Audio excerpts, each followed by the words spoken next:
सुशांत सिंह की आत्महत्या की गुत्थी जो है वो सुलझने का नाम नहीं ले रही है। बहुत सारे तथ्य, बहुत सारी बातें जो हैं वो एक के बाद एक सामने आ रहे हैं। ऐसे में शेखर सुमन की अगर मैं बात करूं तो उन्होंने ना सिर्फ बात की है इसके बारे में, बल्कि वो अपने घर से निकलकर उनके घर पटना तक जाकर उनके परिवार से मिलकर आए हैं। तो मैं शेखर जी मेरे साथ इस वक्त मौजूद हैं। फर्स्ट ऑफ ऑल मैं शुक्रिया कहूँगी कि आप अपने बिल्डिंग से बाहर आकर के आप बात कर रहे हैं। मैं जब पटना तक जा सकता हूँ तो बिल्डिंग से बाहर क्यों नहीं आ जी, जी। सकता? हाँ। तो मैं वही कह रही थी कि आपने कहा मतलब सिर्फ बातों पर आप नहीं रहना चाह रहे थे, आप परिवार के साथ जाकर के मिले थे। तो एक जो पटना का जो एक कनेक्शन है, एक जगह से आप आते हैं, तो वो रिश्ता एक अलग ही होता है। इसके बारे में आप कुछ कहेंगे? बिल्कुल। मैंने सोचा कि मेरा दिल क्यों कह रहा है कि मैं इससे जुड़ूं। पहली बात, सुशांत मेरा दोस्त नहीं था, सुशांत मेरा कॉलीग नहीं था, सुशांत मेरा भाई नहीं था, परिवार का नहीं था। फिर मैं क्यों आवाज़ उठाऊं? क्या वजह क्या है? और वजह यह है कि वो बिहार का था, हम बिहार से हैं। एक तो बहुत ही स्ट्रॉन्ग कनेक्शन, और एक उसके फादर ने एक बहुत यंग लड़के को खोया। और मैंने भी अपनी लाइफ में, I lost 11-year-old son. I could understand the pain that man must be, the gentleman must be going through. मुझे लगा कि मुझे जाना चाहिए, उनके गम में कम से कम शरीक होना चाहिए, क्योंकि ट्विटर पे तो सभी लोग कंडोलेंस मैसेज दे देते हैं, जाके फिजिकली गम में शरीक होना बड़ी बात होती है। और ऑल्सो एक इंसानी रिश्ता, अगर सब लोग अपनी ज़िंदगी में इस तरह मसरूफ़ रहें और कोई किसी के लिए जाए ही ना कहीं, तो फिर तो दुनिया ही ख़त्म हो जाएगी। फिर तो we should not be born as human beings. फिर तो जानवरों की तरह कोई मर रहा है, कोई कट रहा है, कोई फ़र्क नहीं पड़ता। Somebody has to raise a voice. और इस तहत और फिर कुछ तथ्य ऐसे उजागर हुए जहाँ लगा there was foul play, they may be foul play, और बहुत लोगों ने आवाज़ उठानी शुरू की। तो मैंने ये आवाज़ जब उठाई, बहुत लोग जुड़े, उन्होंने कहा बहुत अच्छा काम कर रहे हैं आप, आगे बढ़िए, हम आपके साथ हैं। And I thought it just needed a closure, it needed, मतलब इसमें ज़रूरी थी कि एक सीबीआई इंक्वायरी हो जाए, ताकि लोग आश्वस्त हो जाएं। जो भी हुआ है, हत्या, आत्महत्या, जो भी अटकलें लगाई जा रही हैं, जो भी स्पेकुलेशन है, वो कम से कम उसको एक क्लोजर मिल जाए।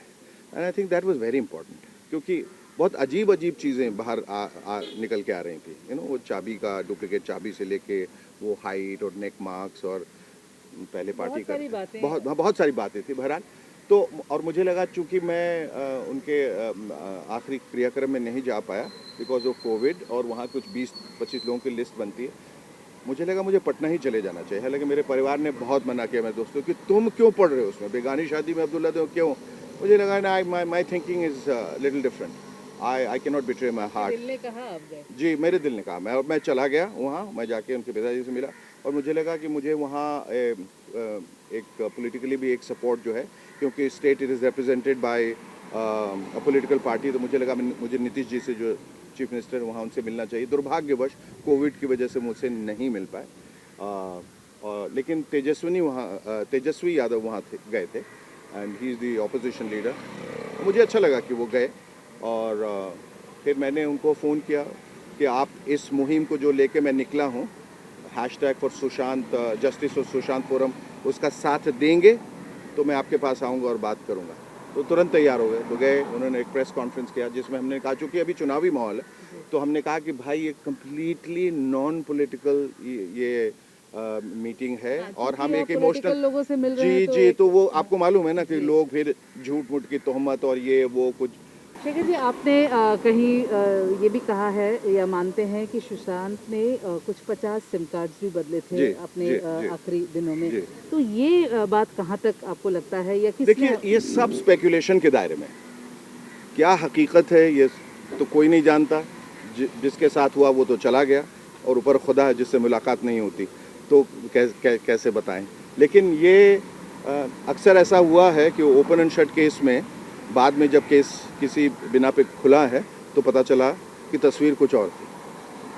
तो इसको भी इसी तरह से जल्दी जल्दी बंद ना कर दिया जाए, इसलिए ये मुहिम उठाई गई। तो ये जो बातें निकली हैं, कहाँ तक सच है मालूम नहीं। तो इस सिम कार्ड की भी बात किसी ने मुझे बताई आके, ऐसे हम लोग बैठे रहते हैं, किसी ने महफिल में बताया कि आपको पता है कि ये, मैंने कहा नहीं, मुझे नहीं पता, और शायद लोगों को भी नहीं पता है। तो उन्होंने कहा, उन्होंने सिम कार्ड जो है 1 महीने में को 50 बदले थे। तो मुझे ऐसा लगा कि सिम कार्ड अगर उन्होंने बदला था तो किस वजह से बदला होगा?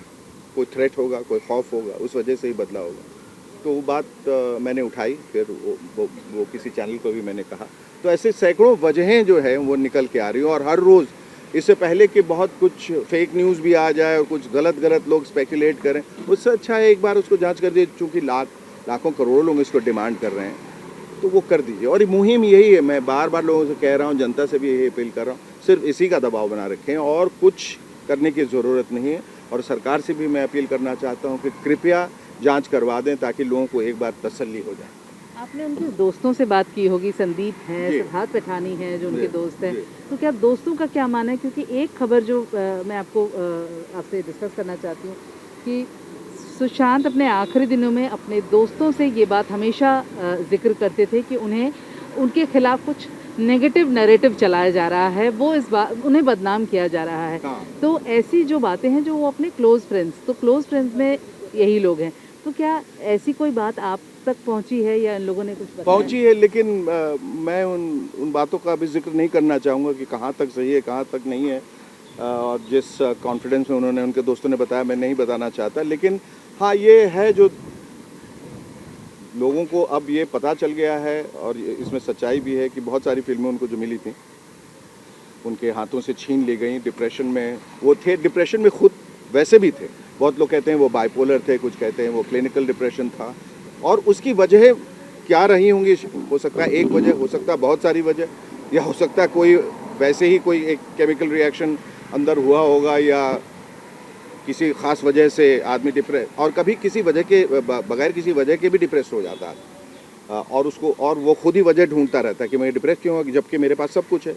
जैसे मैं कहा, सुशांत के पास सब कुछ था, फेम था, आखिरी फिल्म सक्सेस थी, 100 करोड़ क्लब में जा चुके थे, love life was okay, financially was sound, गाड़ी बंगला सब कुछ था, बांद्रा में रहे। तो क्या वजह है भाई?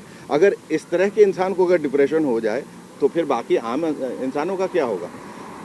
तो वजहें बहुत सारी दिखाई दे रही हैं, और ये सच था कि एक प्रोफेशनल राइवलरी रही होगी। और प्रोफेशनल राइवलरी तभी रहती है तब होती है जब आप थोड़े से डिफाइंड हो जाते हैं, और एक नेक्सस रहता है या सिंडिकेट रहता है जो कंट्रोल करता है इंडस्ट्री को। सिंडिकेट एग्जिस्ट करता है, आप ये मानते हैं? बिल्कुल करता है। वही लोग तो कंट्रोल करते हैं, वो थिएटर भी कंट्रोल करते हैं। हमारी कितनी फिल्में जाएंगी, कितने थिएटर्स आएंगे, बाकियों को नहीं मिलेगा।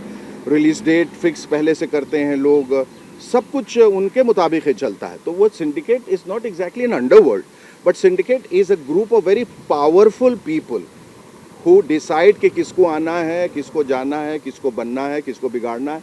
और जो भी ज़रा एग्रेसिव हो गया और डिफाइंड मोड में आ गया और कहा कि हम आपकी बात नहीं सुनते,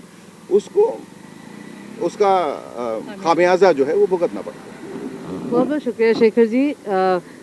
शेखर सुमन का यही मानना है कि हर चीज़ का एक क्लोजर होना चाहिए। सुशांत की केस में भी ऐसा ही होना चाहिए। एक सीबीआई जांच की जो मांग है वो कर रहे हैं, और वो चाहते हैं कि जो भी वजह रही होगी वो आप सबके सामने आ जाए। कैमरामैन विमल के साथ जोईता मित्रा, सुवर्ण इंडिया टीवी, मुंबई।